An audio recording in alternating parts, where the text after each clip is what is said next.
চাবুৱাৰ গ্ৰন্থমেলালৈ আৰু চাবুৱাত 18 তাৰিখৰ পৰা 22 তাৰিখলৈকে গ্ৰন্থমেলা হৈ আছে আৰু আপোনালোকক যিমানখিনি পাৰোঁ দেখাবলৈ চেষ্টা কৰিম।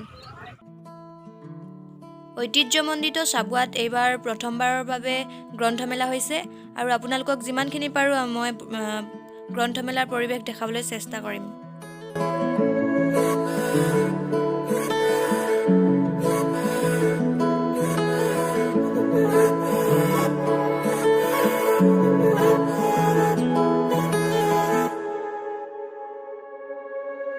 হঠাতে এটি উন্মাদনা মোৰ হিয়াতে এটি সম্ভাৱনা কথাতে কয় মন বাগৰা উলাহত মই আপোন পাহৰা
আজি গ্ৰন্থমেলালৈ চিমি আৰু মই আহিলোঁ।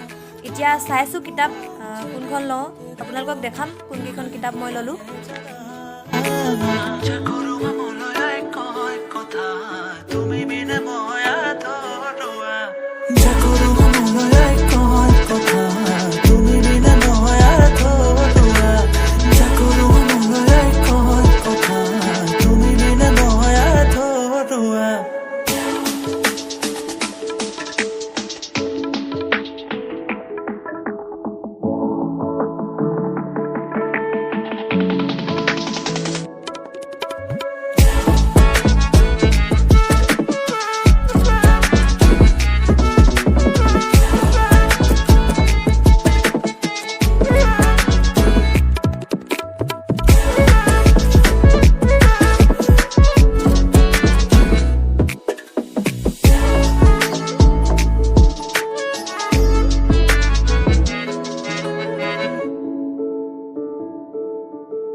ফাইনেলি দুখন কিতাপ আমি লৈ ল'লোঁ। এখন হ'ল অঘৰী আত্মাৰ কাহিনী আৰু আনখন হ'ল বিগ বাজাৰ।